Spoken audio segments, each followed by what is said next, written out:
Audio Jungle. Halo semuanya. Halo, kembali lagi dengan kita Amelia dan Amelinda Di channel Mulia Sisters. Kita berdua kembali lagi akan membahas masalah psikologi seperti biasa. Dan tentunya kita juga akan men-share sudut pandang kita. Dan sekali lagi disclaimer bahwa postingan video ini bukan untuk sebagai bahan konseling, tapi ini berdasarkan pengalaman pribadi dan pandangan kita. Dan dan bisa dibilang seperti jurnal kita sih. Iya, untuk kayak pengalaman-pengalaman yang kita bagikan ke teman-teman. Buat teman-teman yang baru di sini mungkin bisa ngeliat video-video kita sebelumnya. Di situ kita banyak cerita tentang pengalaman-pengalaman kita, terus juga tentang ilmu-ilmu psikologi yang kita pelajarin. Jadi mungkin bagi teman-teman yang membutuhkan pencerahan atau mungkin Refreshing masukan, refreshing juga. insight-insight, bisa mendapatkan jawabannya di situ. Oke. Nah, hari ini kita mau ngapain? Jadi kalau yang untuk hari ini, khusus hari ini kita tiba-tiba itu memikirkan, kayaknya ada satu topik nih, yang berawal dari beberapa hari yang lalu ya Ci ya, soal kerandoman gua itu bertanya tentang pertemanan sama Cici gua, yaitu pertanyaannya adalah hal terberat apa yang pernah lu alamin dalam hubungan pertemanan, kasusnya itu yang kayak harus lu deal gitu loh. Iya. Jadi waktu itu sebenarnya gue nggak perlu waktu lama ya untuk berpikir menjawab pertanyaan lo, karena gue teringat ada satu temen gue yang menurut gue ini gila sih waktu itu ya, di usia gue yang ke-18 ini kejadiannya. Tahun 2000 berapa ya? 2012 ya? 2012, 2013 lah. Iya. 2013 sih. 2013 ya. Ya. Jadi ya mungkin di konten kita kali ini kita cerita-cerita aja ya. Lebih kayak sharing gitu loh, cerita-cerita. Story time. Oke, jadi ceritanya gini. Di tahun 2013, gue mendapat kesempatan untuk kuliah di Singapura. Karena kebetulan gue dapat kayak semacam subsidi atau kayak beasiswa gitu loh.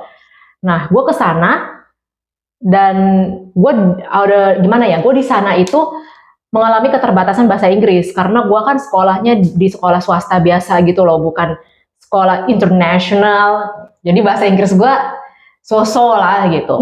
Jadi kemampuan gue untuk bergaul di sana juga terbatas, apalagi kalau lu tinggal di Singapura, bahasa Inggris lu harus bisa modif sedikit ke Singlish gitu, supaya lu bisa bergaul dengan orang-orang lokal sana dong. Betul. Nah, gue bahasa Inggris gue aja biasa aja, apalagi gue harus ngerti Singlish.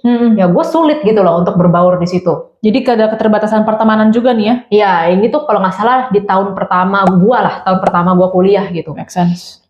Terus di kesendirian gue itu, gue bertemu dengan satu temen gue, orang Singapura, cewek. Gue samarin aja ya, sebutlah namanya tuh Donna namanya. Oke, Donna. Si Donna ini, dia umur 17 tahun. Nah, gue umur 18 tahun pada saat itu. Jadilah karena gue sendirian, dan dia pun di sana juga termasuk kayak murid yang outcast juga gitu loh. Yang termasuk dijauhin sama teman-teman sekelas gue. Karena kenapa? Satu, ini tanpa melakukan penghinaan terhadap penampilan siapapun ya, karena semua orang berhak memutuskan gayanya sendiri. Dia itu penampilannya termasuk anak yang cupu lah, geek gitu, kayak rambutnya panjang sepinggang, terus muka depannya tuh ketutup poni semua gitu loh. Tau nggak lo tipe-tipe yang rambutnya panjang dan nutupin bagian depan semua gitu, terus dia pakai kacamata juga gede banget. Selalu ini gue jelasin outfitnya dulu ya. Setiap hari dia tuh selalu pakai sweater dan dia selalu pakai jeans panjang yang kebesaran. Dan selalu bawa tas tuh di depan gitu. Oversize ya dia ya? Iya, oversize. Jadi benar-benar terlihat anaknya juga tidak suka bergaul gitu. Tapi selain itu, gue merasa dia anak yang pinter sih menurut gue. Kayak hasil kerjanya juga bagus, anaknya on time, terus juga termasuk punya ambisi lah dalam sekolah gitu. Makanya gue cukup cocok gitu sama dia. Komunikasi sama dia gimana? Komunikasi sama dia gue suka karena dia anak yang bahasa Inggrisnya tuh native. Gue cukup kaget juga sih, karena pada saat itu di antara semua lingkungan gue yang Singlish, dia satu-satunya yang aksen dia tuh sangat-sangat Amerika banget. Dan grammarnya pun sangat bagus. Jadi gue kayak temenan sama dia, oke sih, gue ngerti dia ngomong apa dan gue bisa belajar banyak gitu sama dia. Akhirnya setelah setahun berlalu, gue udah mulai bisa beradaptasi nih di Singapura. Gue mulai dapat teman-teman lokal, dapat teman-teman yang di luar negara situ juga. Bahasa Inggris gue berkembang. Ya gue mau dong juga bergaul gitu. Gue berbaur dengan orang-orang teman sekelas gue yang lain. Nah, ketika gue bergaul dengan teman-teman gue yang lain, si Dona ini kesulitan. Kayak kesulitan untuk bergaul juga sama teman-teman gue yang lain. Dan alhasil ya, kalau gue sama teman gue yang lain, dia nggak ada gitu. Karena dia maunya mingle sama lu doang. Dia cuma mau sama gue doang. Jadi kayak makin lama tuh gue merasa dia menuju arah yang agak obsesif sih sama gue. Karena ada satu hari diawali dengan dia nungguin gue di halte bus untuk pulang bareng gitu ke arah rumah gue. Padahal dia seharusnya nggak ambil bis itu, dia ambilnya bis yang lain. Cuma dia bela-belain pulang dulu ke arah halte rumah gua, baru habis itu dia ganti bis ke arah rumah dia gitu, 2 kali kerja kan. Kayak gitu tuh sering banget, dan dia nempelin gua terus kemanapun. Kayak kelingginya tuh udah di mana ada gua, di situ harus ada dia. Waktu itu apa lu yang rasain? Waktu itu gua udah mulai merasa agak kayak gerah gitu ya, kayak wah gua lagi pengen sendiri nih gitu. Gua lagi pengen mingle sama temen gua yang lain, karena teman-teman gue yang lain juga nggak nyaman ketika gue lagi sama dia, terus kayak mereka datang jadi kayak aneh gitu loh, jadi awkward gitu. Dan setelah gue berteman dengan kedua belah pihak, ternyata teman-teman grup gue yang baru ini tuh ternyata suka ngegosipin dia juga gitu loh. Kayak ih dia gini ya, ih dia gitu ya, kayak nggak punya temen apa ya, kok aneh ya, freak ya orangnya gitu. Dan gue merasa dilema banget coy, karena dia teman gue, tapi ini grup gue yang baru, gue harus bagaimana? Lu pengennya tuh idealnya adalah kalian si Dona ini sama grup yang baru tuh kayak bersatu dan kayak ya kalian saling berbaur juga gitu kan. Itu idealnya ini. Idealnya gue pingin kayak gitu. Akhirnya karena tahun kedua, tahun ketiga gue terus terang gue lebih nyaman sama grup gue yang baru gitu. Ya, gue belajar lebih banyak secara itu grup ya, jadi banyak orang. Gue belajar sesuatu yang barunya lebih cepat gitu. Dan dia sejak gue deket sama teman-teman gue yang baru ini, dia mulai kayak sering gak masuk sekolah. Terus dia tadinya anaknya rajin, kerjaannya bagus, dia mulai kayak sering gak ngumpulin tugas. Dan puncaknya itu ketika lu bayangin dia masuk kuliah itu bisa 2 minggu sekali. Kayak 2 minggu hilang masuk 3 hari, tiba-tiba 2 minggu hilang lagi. Sampai dosennya tuh nanya ke gua gitu, kayak lu kan teman dekatnya, ini teman lu kenapa gitu? Kok dia sering gak masuk, ntar malah gak naik level? Ya, gue bilang gue juga nggak tahu, karena kalau gue chat pun dia juga nggak bales gitu. Pada zaman itu Facebook ya. Akhirnya sekalinya dia masuk, udah cukup lama nih ya, pasti cara bergaul gue udah lebih ke circle gue yang baru nggak sih? Betul. Nah, ketika dia masuk, gue ngomong lah awalnya, kenapa lu nggak masuk? Terus dia memberikan alasan, gue nggak enak badan, gue ini itu, gue lagi banyak pikiran. Gue awalnya gue diemin, lama-lama kayak lu sering melakukan ini, gue bilang, lu tuh niat sekolah nggak sih? Gue agak naik gitu loh gue. Lu niat sekolah nggak? Lu nggak bisa kayak gini terus. Lu mau sampai kapan kayak begini? Lu jangan menjadikan alasan sakit-sakit ringan kayak begini tuh buat lu meninggalkan tanggung jawab lu gitu. Terus dia iya doang. Terus akhirnya dia tetap melakukan gitu, kayak masuk nggak masuk sekolah. Ya. Dan gue inget banget. Ini sehari sebelum dia akhirnya menghilang dari sekolah ya. Iya. Hari itu pelajaran fotografi. Oke. Nah, gue berangkatlah ke laboratorium fotografi gitu sama temen-temen gue yang baru. Nah, dia itu kayak ngintilin gue, masih kayak di belakang gitu. Tapi kayak gue berasa dia udah mulai agak step back gitu loh. Kayak tahu bahwa gue udah nggak, lu kayak udah meninggalkan gue. Lu udah kayak udah jauh gitu sama gue. Tapi dia tetap di belakang gue, cuma kayak ada jarak sekitar 2 meter gitu kan. Ya udahlah, gue kayak udah jalan-jalan aja sih, kayak kenapa gue harus pusing sih gitu loh, kenapa gue harus dilema di antara kalian, gue mikirnya. Akhirnya pas udah sampai di lab fotografi, gue noleh ke belakang, dia udah nggak ada nih. Terus teman-teman gue di situ ngomong, si Dona nih aneh banget ya, kenapa ya dia kayak gitu? Terus kalau ngomong gue juga nggak nyambung sama dia, bla bla bla bla. Terus di situnya gue sampai hari ini gue menyesali ya ngomong ini. Gue ngomong gini, iya sih, gue juga gak nyaman anjir sama dia. Gue ngomong gitu dalam bahasa Inggris ke teman gue ya, orang Singapura. Terus teman gue denger, teman gue yang lain ya, maksudnya bukan dalam grup gue, dia bilang, loh lu kok ngomong kayak gitu? Dia kan teman dekat lo, kalian selalu bareng. Gue bilang, Iya, tapi gue udah gak nyaman sekarang sama dia. Dia tuh ngintilin gue terus. Kayak dia kelingi banget gitu. Terus teman gue tuh cuma diem, cuma ngangguk. Dan pada saat itu gue tidak, take it seriously loh. Ucapan gue itu. Gue menganggap, ya udah, yang penting gue diterima di grup baru gue gitu. Apa sih pikiran anak 18 tahun? Yang penting penerimaan gak sih? Gitu. Sudah hari itu, gue cuma ngelihat dia sekali di kelas fotografi itu. Dan gue tidak pernah melihat dia lagi sampai kayak ujian kelulusan gue tidak ngeliat dia, terus pengumpulan proyek akhir untuk next semester selanjutnya gue juga nggak ngeliat dia, dan kayak seperti angin lalu aja gitu. Gue mungkin udah nggak gitu deket ya sama dia, gue juga nggak ngontek, nggak nanyain kabar dia lagi apa-apa gitu. Terus tiba-tiba nih kan udah libur semester ya, kayak gue naik ke tahun kedua gue gitu. Itu liburnya tuh sekitar 3 bulan ya kalau di Singapura. Gue tiba-tiba nerima message di Facebook gue dari orang yang gue nggak kenal. Tuh. Ternyata orang itu mengaku adalah kakak dari si Dona ini. Nah dia bilang kayak, halo, gue lupa nama kakaknya siapa. Dia bilang, gue ingin menyampaikan kalau si Dona ini dia sudah meninggal ya. Jadi untuk semua teman-temannya, mohon dimaafkan semua kesalahannya dan doakan yang terbaik gitu loh untuk dia. Gue di situ kaget coy. Kayak gue baca berkali-kali, gue pikir ngeprank gitu, kayak gue baca ini bener gak? Dia udah kayak meninggal hari itu juga gitu loh. Oh my god, dan gak dikasih tahu meninggal karena apa? Gak dikasih tahu meninggal karena apa. Terus sekolah pun gak publish ya? Gak publish. Waktu dia meninggal gitu. Terus gue kayak, anjir apa yang dia sakit waktu itu dibilang sakit bener ya? Gitu. Tapi kenapa gue waktu itu bilang dia pura-pura sakit ya waktu itu gue bilang. Kayak jangan sosok kelemahan, karena gue tidak melihat kayak ada gejala apapun gitu loh. Nggak kelihatan secara fisiknya ya? Iya, kalau orang sakit ya lu bisa ngelihat dia pucat, misalnya rambut tipis gitu-gitu kan, kurusan. Nah, dia baik-baik aja, nggak panas, nggak demam, nggak apa, tapi dia bilang dia sakit. Kayak benar-benar literally, ya lu kayak orang normal pada biasanya aja gitu kan, tapi kayak ini komplainnya banyak gitu kan? Iya, kayak gitu loh. Kayak capek hati sih gue ngeliatnya mungkin. Ya udah, terus gue carilah di Facebook dia benar gak sih, dan benar ternyata teman-temannya tuh kayak ngirimin, teman-teman SMA dia ya kayak ngirimin ucapan duka cita gitu loh, kondolensi semua ya. Iya, berarti beneran dong dia meninggal. Terus gue tanya sama kakaknya dia sakit apa gitu, cuma kakaknya nggak jawab, dia cuma bilang kayak ya doain aja ya gitu. Terus teman-teman yang lain juga kayak riwah tuh di Facebook, kayak nih dia meninggal kenapa gitu, tapi tidak ada satupun yang mendapatkan jawaban dia kenapa bisa meninggal, kayak gitu.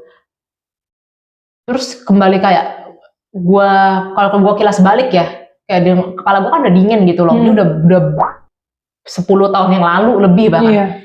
Kayak gue punya pikiran jangan-jangan ya dia bisa jadi gue salah juga ya. Mungkin dia mengambil hidupnya sendiri gitu. Dia memutuskan untuk mengakhiri. Karena terus terang dia dari awal gue kenal dia termasuk yang energinya itu gelap gitu loh. Yang berat, kayak susah bergaul. Gue juga nggak ngerti, dan di saat itu sampai sekarang kenapa gue merasa bersalah? Karena mungkin di detik-detik terakhir hidupnya itu bisa jadi gue adalah orang terakhir yang menjadi harapan dia. Oh masih ada kok yang peduli sama gue. Gue nggak bisa ngomong sih. Bisa jadi sih kayak gitu. Dan gue, seandainya waktu itu gue kayak bener-bener gue nggak usah peduliin gue ada punya circle baru atau enggak, kayak gue baru melihat kebenaran itu apa, mungkin gue akan kayak, weh lu kenapa weh, gitu loh. Kayak gue akan take it seriously gitu ketika dia bilang gue lagi sakit. Apalagi dia bilang sakit tapi yang gue nggak bisa lihat dengan mata gitu, berarti sakitnya di dalam. Gila, lu cerita ini energinya sampai gila. Gue sampai nggak bisa ngomong sih, kayak gue paham gitu dari sisi cici gue. Ada rasa penyesalan, ada rasa guilty-nya itu loh. Cuman ada kebingungan juga sebenarnya apa sih kayak closure-nya gitu kan. Sebenarnya dia kenapa, itu yang membuat kita jadi kayak ngegantung gitu loh.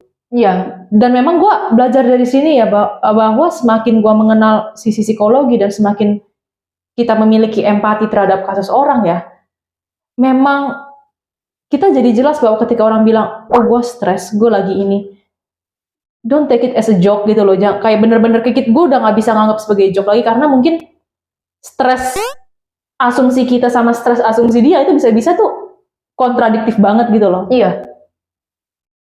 Kayak gue sejak hari itu gue tidak pernah lagi kayak apa ya, menganggap lu so-soan mental health gitu kan. Zaman sekarang kan suka ya Gen X ke atas tuh ngata-ngatain, anak sekarang dikit-dikit mental health. Wah, lu tidak pernah ada di posisi dia. Lu terlahir dengan latar belakang dan trauma yang berbeda gitu. Betul. Lu tidak berhak menjudge orang. Sebaiknya lu nggak usah ngurusin mental health lu gini-gini deh, gitu. Lu sendiri pasti juga punya stresnya sendiri kan. Emang lu enak kalau gitu, misalnya orang lu punya masalah apa, lu ngomong terus orang bilang lu masalah kayak gitu aja cengeng, nggak enak kan? Terus bilangin generasi kita pas zaman-zaman ini aja kayak gitu doang, nggak gini lemah lo atau Iya. apa. Ini teruntuk ya generasi-generasi tua. Anda itu ketika zaman perang bisa hidup aja udah bagus gitu. Kalian nggak usah ngomongin persaingan digital gitu. Stresnya kayak gimana zaman sekarang. Dan mostly yang bilang kayak mental health nggak matters itu sebenarnya mereka yang perlu ke sisi ya, perlu ke psikolog Iya. atau nggak profesional. Ya gue udah termasuk generasi tua juga sih sebenarnya ya. Gue udah termasuk generasi tua dan gue mengakui banyak generasi tua yang kayak menggampangkan, kayak anak-anak zaman sekarang fasilitas sudah banyak, kayak akses kemana-mana. Kalian ngapain stres? Lu coba hidup ya di zaman sekarang gitu. Zaman lu aja bisa dapat kerja udah bagus gitu loh. Betul. Bahwa Iya kan? sebenarnya yang diperlukan adalah empati, memahami generasi masing-masing tuh apa sih challenge-nya. Dan bukankah lebih enak kalau kita antar generasi itu jadinya kita memahami, oh gue memahami latar belakang lu seperti ini, dan kita yang generasi sekarang ada masalah seperti ini dong. Kayak istilahnya ya udah kita saling berdiskusi, saling berdialog untuk kayak saling berempati, diskusi saja. Gitu kan sebenarnya yang diperlukan orang zaman sekarang tuh adalah didengarkan. Iya. Dan kembali lagi ke masalah teman gue ini, bisa jadi gue juga merasa mungkin kurangnya, bisa jadi ya orang-orang terdekat dia yang mungkin dalam artian keluarga, mungkin juga, bukan mungkin ya, kemungkinan besar bahkan tidak memahami rasa sakit yang dia rasakan itu. Karena cuma dia sendiri yang bisa merasakan. Iya. Gitu. Jadi gue benar-benar belajar dari teman gue ini, kayak baik sih emang kita untuk berempati. Penting banget. Kayak kalau kita tidak tahu orang ini tuh melakukan kebaikan atau kejahatan atau benar atau salah, lebih baik Anda diam. Gitu. Jangan, kita tidak perlu menjadi pengadilan di surga. Betul. Karena yang menentukan orang ini benar salah itu bukan kita. Iya kan, makanya kita diciptakan cuma punya satu mulut, dua kuping. Artinya apa? Diam, kita dengarkan. Daripada pada akhirnya kayak gue ikut-ikutan, ya ini aneh nih, ini salah. Akhirnya terjadi sesuatu dengan orang itu, lu merasa bersalah gitu. Iya. Lebih baik dari awal lu lihat dengan kacamata helikopter. Tapi udah nggak apa-apa, lu nggak usah menyalahkan diri sendiri, kan namanya juga pembelajaran lah. It's okay. Agak berat ya topik kali ini, mungkin sebenarnya nggak berat sih. Sebenarnya mungkin kalau di gua agak berat karena ini cukup men-trigger sih, kasusnya kayak bagaimana rasanya ada abandonment, rasanya ditinggalkan itu kan. Jadi mungkin kayaknya konten yang kali ini kita dari awal udah harus kasih trigger warning sih ya. Menurut gua. Iya. Supaya soalnya ini ada berbau-bau ya bundir. Jadi takutnya mungkin beberapa teman-teman dari kita yang mungkin ada masalah dengan fear of abandonment, fear of rejection yang seperti itu, mungkin mereka udah kayak oke, mereka udah bisa tahu dulu dari awal, daripada pas dengar tiba-tiba ya ada sensasi nggak enak. Berasa relate deh, berasa relate-nya itu. Iya, gitu. Jadi pesan terakhir untuk semua teman-teman yang nonton video ini, ya mungkin di dekat kalian ada yang mengalami hal yang serupa. Mungkin kita tidak perlu banyak berkata-kata, cukup menjadi seorang pendengar. Dengarkan, amati, dan rasakan sebenarnya apa yang dia rasain. Ya. Itu aja. Karena setiap orang pasti akan mengalami ujian dalam hidupnya. Udah akan mengalami hal-hal yang tidak mungkin dihindarkan gitu. Misalnya, ya seperti itu, kayak misalnya orang tua meninggal, keluarga meninggal, terus teman kalian berpisah dengan teman-teman. Iya. Itu kan sebenarnya ujian yang berat kan. Betul. Buat kalian, jangan kita menambah kesedihan orang lain gitu.